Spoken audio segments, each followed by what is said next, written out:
ચાલો વિદ્યાર્થી મિત્રો, હવે આજના લેક્ચરમાં આપણે જોઈશું ચેપ્ટર 4માં એમાં આગળ વધીએ તો લુઈસ સંજ્ઞાઓ. બરાબર. હવે મિત્રો, જે લુઈસ સંજ્ઞાઓ હોય છે એ પરમાણુમાં રહેલા એની બાહ્યતમ કક્ષાના ઇલેક્ટ્રોન દ્વારા આપણે એને દર્શાવતા હોઈએ છીએ. બરાબર. તો લુઈસ સંજ્ઞાઓ દર્શાવવા માટે આપણે શું કરવાનું છે?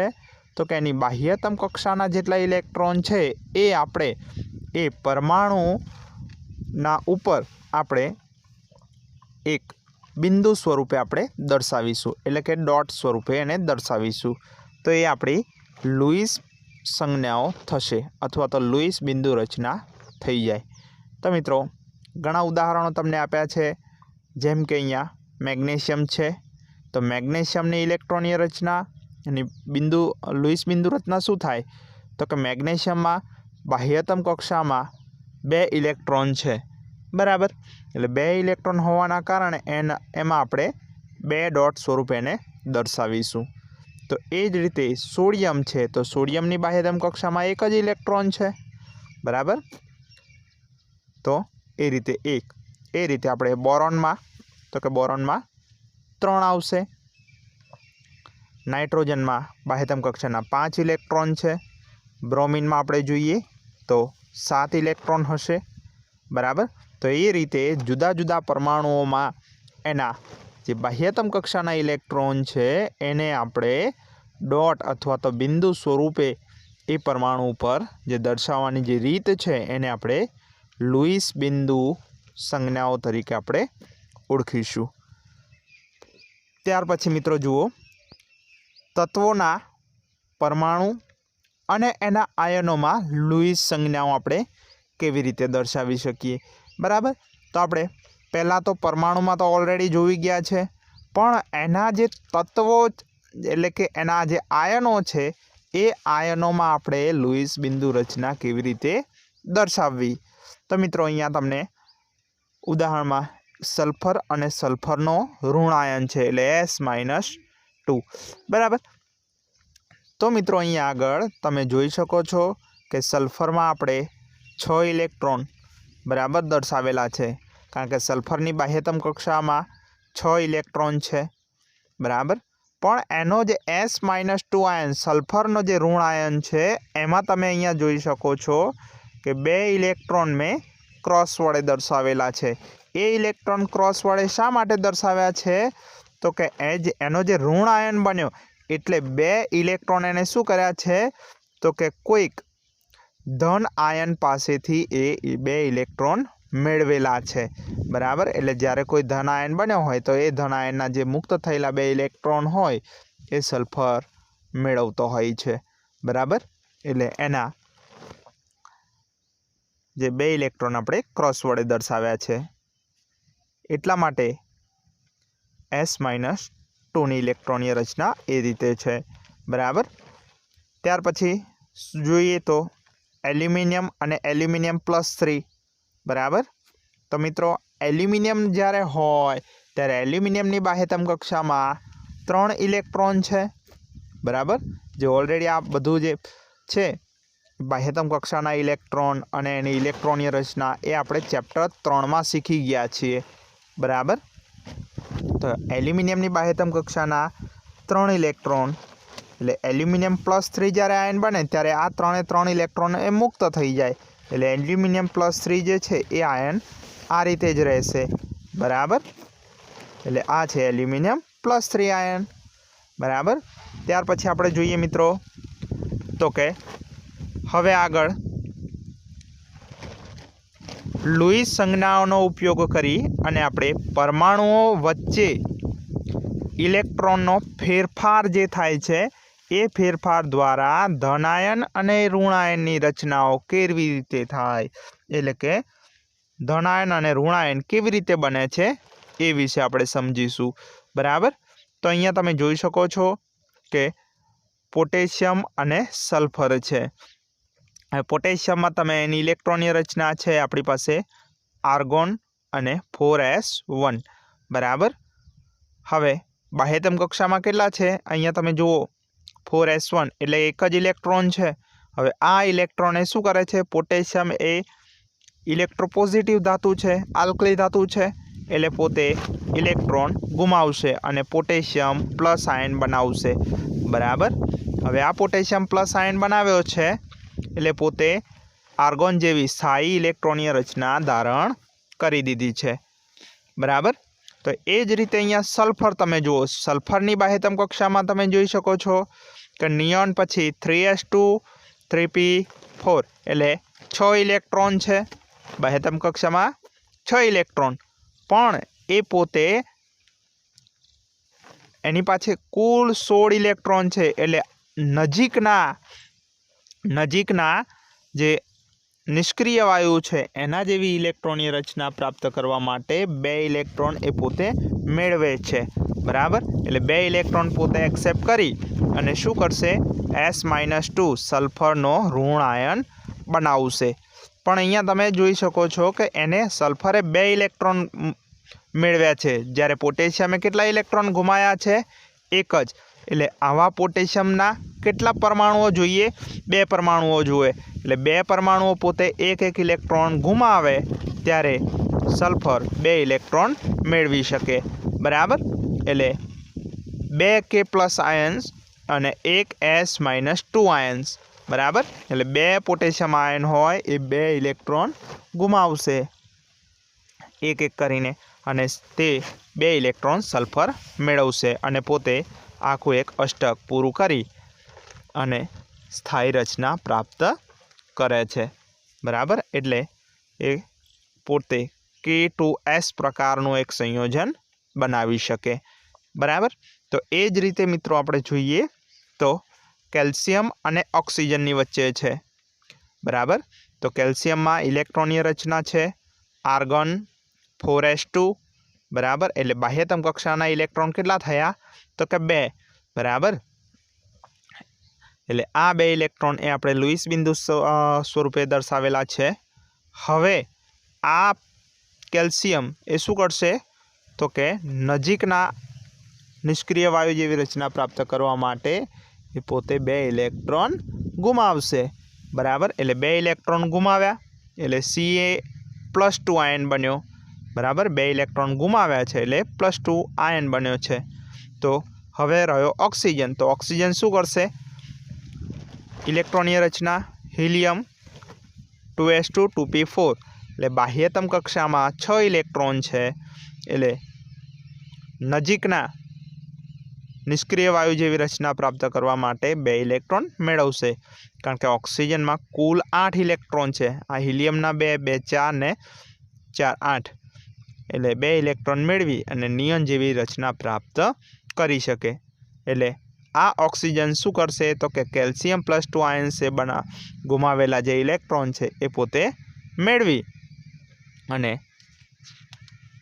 ऑक्सिजन -2 आयन बनावशे अने नियन जेवी रचना प्राप्त करशे। एटले आ ज्यारे धन आयन अने ऋण आयन बंने शुं करे तो के एकबीजा साथे जोड़ाय। एटले आ रीते एमांथी Ca+2 अने O-2 अनुक्रमे धन अने ऋण आयनो ए विद्युत संयोजक बंधथी केल्शियम ऑक्साइड में जोड़ाय। बराबर। एटले के केल्शियम ऑक्साइड बनावशे। बराबर। तो मित्रों आ हती आपणी लुईस बिंदु रचना अथवा तो लुईस संज्ञाओ। हवे आपणे जोईए अष्टकनो नियम। बराबर। तो अष्टकनो नियम शुं छे तो लुईस अने कोसेल बंने वैज्ञानिकोए परमाणुओं वच्चे रासायणिक संयोगीकरण नो एक अगत्यनो सिद्धांत विकसाव्यो अने जे रासायणिक बंधनो इलेक्ट्रॉनीय वाद छे। बराबर। एटले लुईस अने कोसेले बंने भेगा थई अने एक अगत्यनो जे सिद्धांत विकसाव्यो ए छे। हवे ए नियम ए प्रमाणे छे के परमाणु में संयोजकता इलेक्ट्रॉनना एक परमाणुमांथी बीजा परमाणुमां जे स्थानांतरण द्वारा संयोजकता इलेक्ट्रॉन केवी रीते तो के एक परमाणुमांथी बीजा परमाणुमां स्थानांतरण द्वारा। हवे स्थानांतरण केवी रीते थाय કાં તો ધન આયન એટલે કે ઇલેક્ટ્રોન મેળવીને અથવા તો ગુમાવીને, બરાબર. એટલે ઇલેક્ટ્રોન મેળવે તો પોતે ઋણ આયન બને અને ગુમાવે તો ધન આયન બને, બરાબર. એટલે એ રીતે એમાં ઇલેક્ટ્રોનનું જે સ્થાનાંતરણ થશે. અથવા તો સંયોજકતા ઇલેક્ટ્રોનની ભાગીદારી દ્વારા, બરાબર. સંયોજકતા ઇલેક્ટ્રોનની ભાગીદારી દ્વારા તેમના સંયોજકતા કોષોમાં અષ્ટક બનાવે છે. ઇલેક્ટ્રોનની ભાગીદારી થાય એટલે એક ઇલેક્ટ્રોન એક પરમાણુ આપે તો બીજો પણ એક જ આપે, એ રીતે ઇલેક્ટ્રોનની ભાગીદારી થાય, જે આપણે આગળના જે સહસંયોજક બંધમાં અભ્યાસ કરીશું. એટલે સંયોજકતા ઇલેક્ટ્રોનમાં એની ભાગીદારી દ્વારા એના જે સંયોજકતા કોષો છે એમાં અષ્ટક બનાવે, એટલે કે 8 ઇલેક્ટ્રોન પૂર્ણ કરે, જેને આપણે અષ્ટકનો નિયમ કહી શકીએ છીએ, બરાબર. હવે આવશે મિત્રો સહસંયોજક બંધ. હવે સહસંયોજક બંધ એટલે શું? તો મિત્રો લેંગમ્યુર નામના વૈજ્ઞાનિકે 1919માં લુઈસની જે ધારણા હતી, બરાબર, એમાં સુધારો સૂચવ્યો અને અષ્ટકની સ્થાયી રચનાના સ્થાને એણે કયા શબ્દનો ઉપયોગ કર્યો? તો કે સહસંયોજક બંધ પર્યાય દાખલ કર્યો. એટલે અષ્ટકની સ્થાયી રચના જે શબ્દ હતો એમાં એની જગ્યાએ સહસંયોજક બંધ એવો શબ્દ વાપર્યો, બરાબર. એટલે લુઈસ અને લેંગમ્યુર પ્રમાણે કોઈ એક જ તત્વના અથવા તો બે ભિન્ન તત્વના એક ઇલેક્ટ્રોનની ભાગીદારી થઈ અને ઇલેક્ટ્રોનની સહિયારી જોડી બની બંને પરમાણુ એ નજીકના ઉમદા વાયુ જેવી રચનાનું અષ્ટક મેળવવાથી તે બે પરમાણુઓ વચ્ચે બનતા બંધને સહસંયોજક બંધ કહેવાય.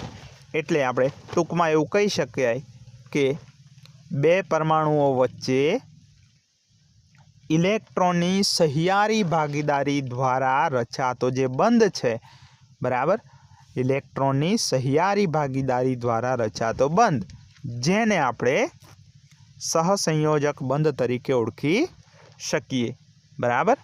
એટલે મિત્રો સહસંયોજક બંધ આપણે સમજવા માટે એક ઉદાહરણ લઈએ છીએ, ડાયક્લોરિન એટલે કે Cl2 અણુ, બરાબર. હવે Cl2 અણુમાં સહસંયોજક બંધની રચના માટે આપણે ક્લોરીનની ઇલેક્ટ્રોનીય રચના ખબર હોવી જોઈએ, બરાબર.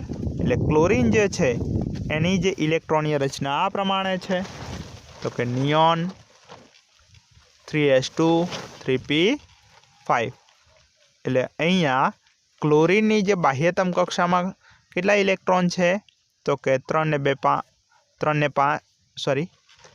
5 7, એટલે 7 ઇલેક્ટ્રોન છે અને તેને નજીકના નિષ્ક્રિય વાયુ આર્ગોન જેવી ઇલેક્ટ્રોનીય રચના પ્રાપ્ત કરવા માટે 1 ઇલેક્ટ્રોનની જરૂર પડશે, બરાબર. એટલે કુલ કેટલા છે? 17 ઇલેક્ટ્રોન છે, બરાબર. કુલ 17 ઇલેક્ટ્રોન છે અને 1 ઇલેક્ટ્રોન મેળવી અને પોતે આર્ગન જેવી ઇલેક્ટ્રોનની રચના પ્રાપ્ત કરી શકે. પણ અહીંયા Cl2 વાયુ છે એટલે બંને પરમાણુઓ શું છે? સરખા છે. એટલે આપણે અહીંયા તમે જોઈ શકો છો, એક ઇલેક્ટ્રોન જે એક ક્લોરીન પરમાણુ છે મેં બિંદુ સ્વરૂપે દર્શાવેલી છે અને બીજા પરમાણુમાં એની ઇલેક્ટ્રોનીય રચના જે આપણે ક્રોસથી દર્શાવેલી છે, એટલે કે ચોકડીથી, બરાબર. હવે બંને શું કરશે? તો કે એક ઇલેક્ટ્રોનની સહિયારી ભાગીદારી કરશે, બરાબર, અને પોતે અષ્ટક પૂરું કરશે. તમે અહીંયા જોઈ શકો છો બંને ઇલેક્ટ્રોન અહીંયા ભેગા મળે છે, એટલે આ ક્લોરીન પરમાણુનું આ એક અષ્ટક પૂરું થાય છે, એટલે 8 ઇલેક્ટ્રોન એના કમ્પ્લીટ થઈ ગયા. તો એ રીતે આ ક્લોરીન પણ પોતાનું અષ્ટક પૂરું કરી અને 8 ઇલેક્ટ્રોન પૂર્ણ કરે છે, બરાબર. એટલે કે બંને વચ્ચે એક બંધ બને છે, કારણ કે એક બંધમાં 2 ઇલેક્ટ્રોન ભાગ લેતા હોય છે, બરાબર. એટલે ક્લોરીન અને ક્લોરીન. એટલે આમ અહીં આગળ ક્લોરીન અને ક્લોરીન વચ્ચે એક એક ઇલેક્ટ્રોનની ભાગીદારી થઈ અને એકલ સહસંયોજક બંધ બને છે। એટલે આમ જ્યારે બે પરમાણુઓ વચ્ચે એક એક ઇલેક્ટ્રોનની ભાગીદારી દ્વારા જે બંધ રચાય એને એકલ બંધ કહેવામાં આવે છે। બરાબર મિત્રો, યાદ રાખજો, બે પરમાણુઓ વચ્ચે એક એક ઇલેક્ટ્રોનની ભાગીદારી થઈ અને જે બંધ બને તેને આપણે એકલ બંધ કહીશું। તો એ જ રીતે મિત્રો, બે પરમાણુઓ વચ્ચે બે બે ઇલેક્ટ્રોનની ભાગીદારી થઈ અને બે બંધ બનતા હોય, બરાબર, તો તેને આપણે દ્વિબંધ તરીકે ઓળખીશું। ઉદાહરણ તરીકે ઓક્સિજનમાં O2 અણુ, ઓક્સિજનમાં ઇલેક્ટ્રોનની રચના આ પ્રમાણે છે, 8 ઇલેક્ટ્રોન છે ટોટલ, એટલે હિલિયમ 2s2 2p4, બરાબર, એટલે કુલ 8 ઇલેક્ટ્રોન। બાહ્યતમ કક્ષામાં 6 ઇલેક્ટ્રોન છે, બરાબર, એટલે ઓક્સિજન પરમાણુ શું કરશે તો કે 2 ઇલેક્ટ્રોન મેળવી અને નિયોન જેવી રચના પ્રાપ્ત કરી શકે। એટલે અહીંયા શું કરશે, આ બંને ઓક્સિજન પરમાણુઓ એ બે બે ઇલેક્ટ્રોનની સહિયારી ભાગીદારી કરશે।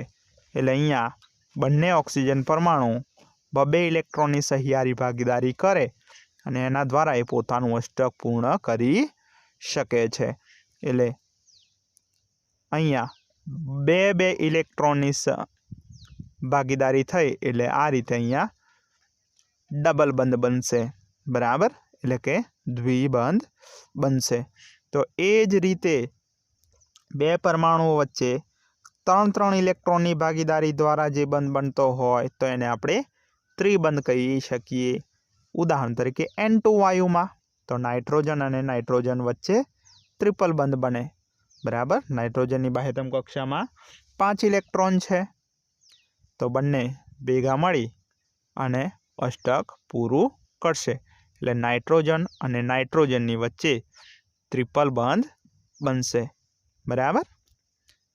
તો આ થઈ મિત્રો સહસંયોજક બંધની વાત।